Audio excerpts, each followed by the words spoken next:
دوستو بگ سوچو میں خوش آمدید۔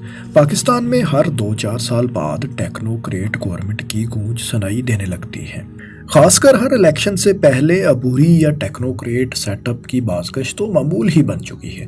سوال یہ ہے کہ آخر یہ ٹیکنوکریٹ گورنمنٹ یا ٹیکنوکریسی کیا بلا ہوتی ہے؟ اسے ہر 2-4 سال بعد ہر مسئلے کا حل قرار دے کر افواہوں کا بازار کچھ لوگ کیوں گرم کر دیتے ہیں؟ کیا پاکستان کے آئین میں ایسی حکومت کی کوئی گنجائش بھی ہے یا نہیں؟ اور کیا دنیا میں کہیں ٹیکنوکریٹ گورنمنٹ کا وجود بھی ہے یا رہ چکا ہے؟ اور اگر رہا ہے یا ہے تو یہ نظام وہاں کتنا کامیاب رہا ہے؟ آئیے ان سب باتوں کا احاطہ کرتے ہیں۔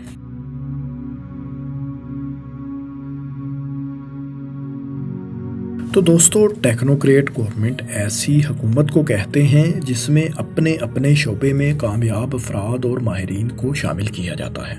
یہ نظام جمہوریت کے منافی ہے کیونکہ اس میں حکومت کرنے والوں کا انتخاب براہ راست عوام کے ووٹوں سے نہیں بلکہ کسی فرد واحد یا ادارے کی ذاتی پسند یا ناپسند کی بنیاد پر کیا جاتا ہے۔ دوسرے الفاظ میں ہم یہ کہہ سکتے ہیں کہ ٹیکنوکریسی میں فیصلہ سازوں کا انتخاب سیاسی وابستگیوں، پارلیمانی مہارتوں یا عوامی مقبولیت کی بجائے خصوصی علم یا کسی شعبے میں مہارت یا کسی شعبے میں ذاتی کارکردگی کی بنیاد پر کیا جاتا ہے۔ ٹیکنوکریسی کی 2 اشکال ہیں۔ ایک میں تو پوری حکومت ہی ماہرین یا ٹیکنوکریٹس پر مشتمل ہوتی ہے، جبکہ دوسری شکل میں حکومت کا کوئی ایک شعبہ یا ایک حصہ ٹیکنوکریٹس پر مشتمل ہوتا ہے، جیسا کہ بیوروکریسی میں ٹیکنوکریٹس کو لگانا۔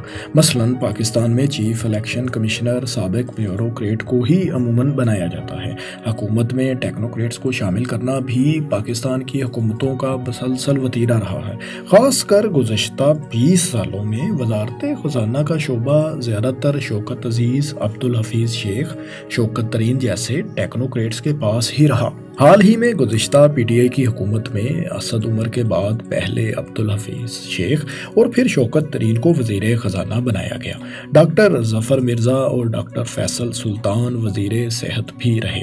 صنعت کار عبدالرزاق داؤد کو تجارت کی وزارت کا قلمدان بھی سونپا گیا، جبکہ پیپلز پارٹی کے دور میں بھی شوکت ترین، سلمان بشیر اور ڈاکٹر اشفاق احمد جیسے ٹیکنوکریٹس حکومت کا حصہ تھے۔ ٹیکنوکریسی کے حامی اسے میرٹوکریسی بھی قرار دیتے ہیں، جس میں ہر اہم عہدے پر اہل شخص کو تعینات کیا جاتا ہے جو مفادات کے ٹکراؤ کو روکتا ہے اور لانگ ٹرم اور دیر پا پالیسی سازی کرتا ہے، جبکہ ٹیکنوکریسی کے مخالف جمہوریت پسند لوگ اسے اس لیے پسند نہیں کرتے کیونکہ یہ عوام کی حقیقی مانگوں کا ترجمان نہیں ہوتا اور نہ ہی یہ ٹیکنوکریٹس عوام کا براہ راست انتخاب ہوتے ہیں۔ اس نظام کو جمہوریت کی توہین قرار دیتے ہیں یہ لوگ۔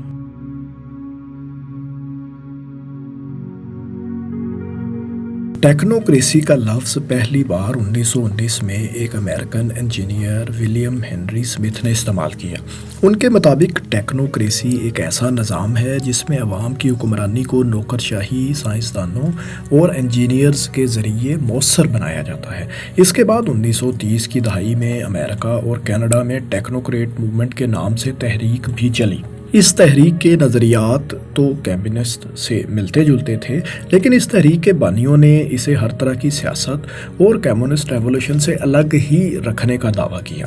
اس تحریک کے بنیادی مقاصد تھے کہ ایک ہفتے میں کام کرنے کے اوقات صرف 16 گھنٹے ہی ہوں گے، کام کرنے کی ذمہ داری ہر فرد پر لاگو نہیں ہوگی، صرف 25 سال سے زائد عمر کے افراد ہی کام کریں گے اور وہ بھی 20 سال بعد یعنی 45 سال کی عمر میں پہنچ کر ریٹائرڈ ہو جائیں گے۔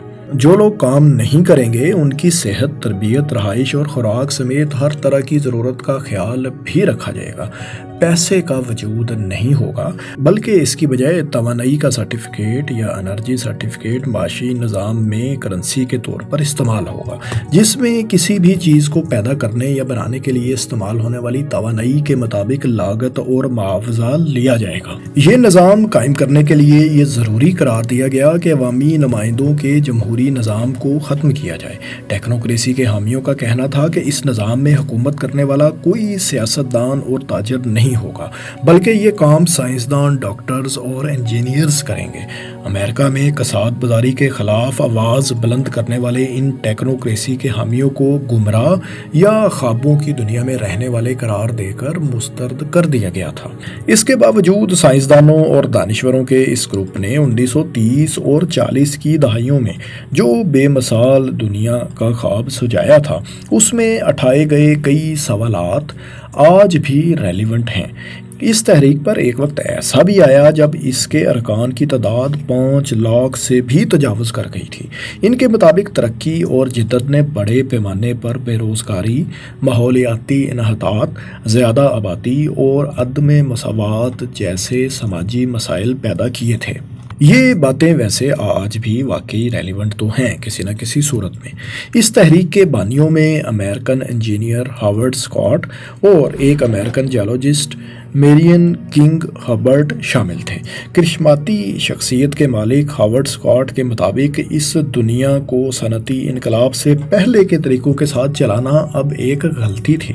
ان کا ماننا تھا کہ جمہوریت نے بہت سے نااہل افراد کو اقتدار تک پہنچا دیا ہے، جنہوں نے غلط فیصلے کیے جو سماجی بربادی کا باعث بنے۔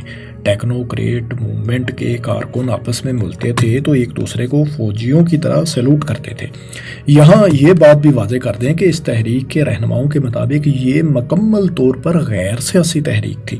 اس تحریک کے مداحوں میں برطانوی سائنس فکشن مصنف H.G. ویلز بھی شامل تھے۔ اس تحریک کی ایک باقاعدہ علامت بھی تھی جسے مناد کہا جاتا تھا۔ یہ تحریک کینیڈا میں پھیلی تو 5 سال تک اس کے قائد کینیڈا میں ڈاکٹر جوشوا ہولڈمین تھے، جو بعد میں مایوس ہو کر 1941 میں ساؤتھ افریقہ چلے گئے تھے۔ مگر دلچسپ بات یہ ہے کہ ان کا نواسہ آج زمین پر نہیں بلکہ مریخ پر ٹیکنوکریٹ حکومت بنانے کا خواہش مند ہے۔ 1971 میں پیدا ہونے والے اس شخص کا نام ایلن مسک ہے۔ اس کو ہم سب جانتے ہیں۔ ایلن مسک امریکن ٹیکنالوجی کمپنی ٹیسلا، خلائی کمپنی اسپیس ایکس اور social media plate form Twitter کے مالک ہیں۔ ایلن مسک نے ایک ٹی وی انٹرویو میں کہا تھا کہ وہ مریخ پر نمائندہ نہیں بلکہ براہ راست جمہوریت قائم کریں گے۔ اس میں لوگوں کو ان کی صلاحیتوں اور اہلیتوں کے مطابق حکومت میں شامل کیا جائے گا، اور لوگ امیدواروں کو نہیں بلکہ براہ راست کسی ایشو پر ووٹ ڈالیں گے۔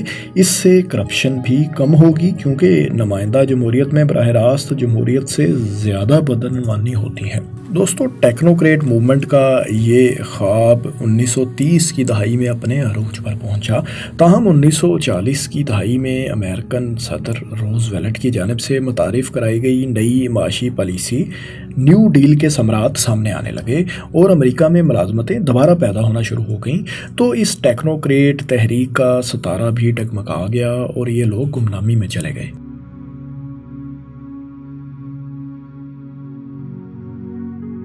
اب یہاں سوال یہ پیدا ہوتا ہے کہ کیا دنیا میں کبھی ٹیکنوکریٹ حکومت کسی علاقے میں رہی بھی یا نہیں؟ تو جناب، آپ کو بتاتے ہیں کہ سوویت یونین کی حکومتوں کو ٹیکنوکریٹ حکومت ہی مانا جاتا تھا، کیونکہ کمیونسٹ پارٹی کی ایگزیکٹو کمیٹی، جسے پولٹی بیورو کہا جاتا تھا، 1986 میں اس کے تقریباً 100% ارکان ہی ٹیکنوکریٹ تھے، حتیٰ کہ اس میں صرف انجینئرز کی تعداد 86% تھی۔ چین کی حکمران جماعت چائنیز کمیونسٹ پارٹی میں بھی عام طور پر انجینئرز کی ہی اکثریت ہوتی ہے۔ چین میں ہر 10 لاکھ سے زیادہ آبادی والے شہر میں کیے گئے سروے کے مطابق مقامی حکومتوں میں شامل افراد میں سے 80% کے پاس ٹیکنیکل ایجوکیشن ہے۔ ماہرین کے مطابق چین کی ترقی کی بڑی وجہ یہی تکنیکی ماہرین ہی ہیں، جن کی بدولت چین 3 gorges dam, high speed railway system اور national trunk highway system جیسے میگا منصوبے بنانے میں کامیاب ہوا۔ ان کے علاوہ معاشی ماہرین یا فنانشل ٹیکنوکریٹس نے بھی چین کو دنیا کی معاشی سپر پاور بنانے میں انتہائی اہم کردار ادا کیا۔ دوستو، یہ تو بات تھی کمیونسٹ ممالک کی۔ اب اگر ہم یورپی جمہوریتوں کا بھی جائزہ لیں تو ان میں سے اٹلی میں کئی بار ٹیکنوکریٹ سیٹ اپ قائم کیا گیا۔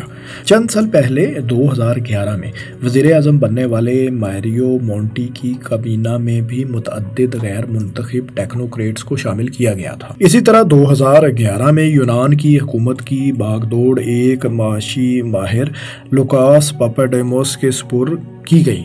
یہی نہیں، چیک ریپبلک میں 2009 میں عبوری حکومت کی سربراہی ماہر معاشیات جین فشر کو سونپی گئی تھی۔ بلغاریہ میں 2013 میں پلیمن ویزلیو وزیر اعظم بنے، جو کسی پارٹی کے رکن تھے اور نہ ہی وہ کسی علاقے سے منتخب ہو کر آئے تھے، پھر بھی اسمبلی نے انہیں وزیر اعظم منتخب کر لیا۔ حیران کن طور پر 2013 میں ایک ایسا وقت بھی آیا کہ یورپی یونین کے 27 میں سے 24 ممالک کے سربراہ حکومت کسی نہ کسی حوالے سے ٹیکنوکریٹ ہی تھے۔ دوسری جانب 2013 میں افریقی ملک تیونس میں سیاسی عدم استحکام کے خاتمے کے لیے بھی ٹیکنوکریٹس کی عبوری حکومت قائم کی گئی تھی۔ یہاں آپ کو یہ بھی بتاتے چلیں کہ حالیہ برسوں میں سنگاپور کا نظام حکومت بہترین ٹیکنوکریٹ نظام کی مثال قرار دیا جاتا ہے، جہاں حکومت سیاستدانوں اور ٹیکنوکریٹس کے بہترین امتزاج سے بنائی جاتی ہے۔ اگر ہم بنگلہ دیش کی مثال لیں تو یہاں 1991 سے 2008 تک ٹیکنوکریٹس کی نگراں حکومتیں بنائی جاتی رہیں، لیکن حسینہ واجد نے آئین میں ترمیم کر کے نگراں حکومت کے قیام کا قصہ ہی تمام کر دیا، جس سے بنگلہ دیش میں فی الحال ٹیکنوکریٹ حکومت کا دور دور تک کوئی امکان نہیں۔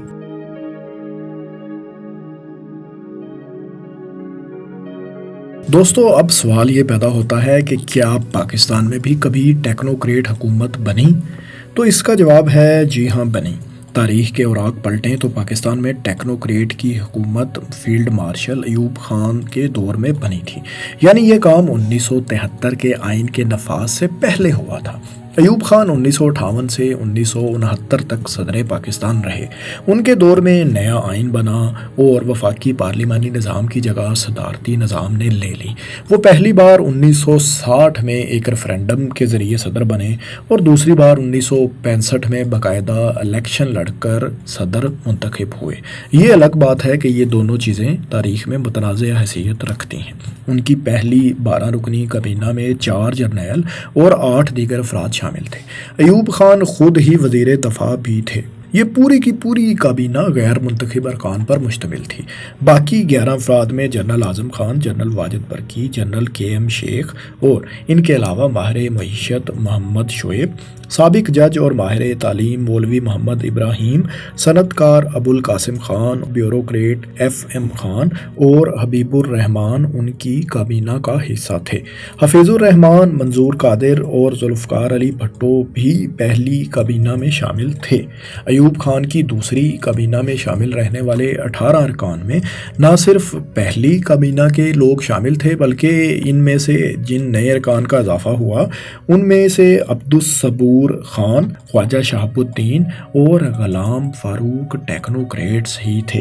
دوسری جانب ایوب خان کے ایڈوائزری بورڈ میں شامل معروف صحافی الطاف حسین، قاضی انوار الحق، شمس الضحیٰ، چودھری اکبر علی خان اور شریف الدین پیرزادہ کا بھی کوئی سیاسی بیک گراؤنڈ نہیں تھا۔ یوں ہم کہہ سکتے ہیں کہ صدر ایوب خان کی کابینہ میں شامل رہنے والے 30 ارکان میں سے 15 پروفیشنلز، 8 بیوروکریٹس، 4 فوجی آفیسرز، 2 جاگیردار اور 1 صنعت کار تھے۔ سیاسی ناقدین کا کہنا ہے کہ ملک میں سیاسی اور معاشی بے چینی ایوب خان کے دور میں ہی شروع ہوئی، بلکہ یہ ایوب خان ہی تھے جنہوں نے 22 خاندانوں کو پاکستان پر مسلط کر دیا۔ دوسری رائے یہ بھی ہے کہ اکثر معاشی اور دفاعی ماہرین ایوب خان کے دور کو پاکستان کا سنہری ترین دور قرار دیتے ہیں۔ ان کے مطابق یہی وہ دور تھا جس میں توانائی کے شعبے کو خصوصی اہمیت دی گئی۔ منگلا اور تربیلا جیسے بڑے بڑے ڈیم بنے، ایٹمی بجلی گھر تعمیر کیے گئے، دفاعی صلاحیتوں کو بڑھایا گیا، نیوی کو جدید جنگی حکمت عملی کے تحت آبدوزوں اور دیگر ہتھیاروں سے لیس کیا گیا، خلائی پروگرام کی ابتدا کرتے ہوئے سپارکو جیسا ادارہ قائم ہوا۔ یہی نہیں، 1960 سے 1968 تک ملک کی سالانہ اوسط شرح نمو یا گروتھ ریٹ 7% کے قریب رہی۔ دوستو، 1973 کے آئین کے نفاذ کے بعد پاکستان میں اب تک جتنی بھی نگران حکومتیں بنی ہیں ان میں سیاستدان برائے نام ہی ہوا کرتے تھے، اور زیادہ تر یہ نگران حکومتیں ٹیکنوکریٹس پر مشتمل ہی بنائی گئی ہیں۔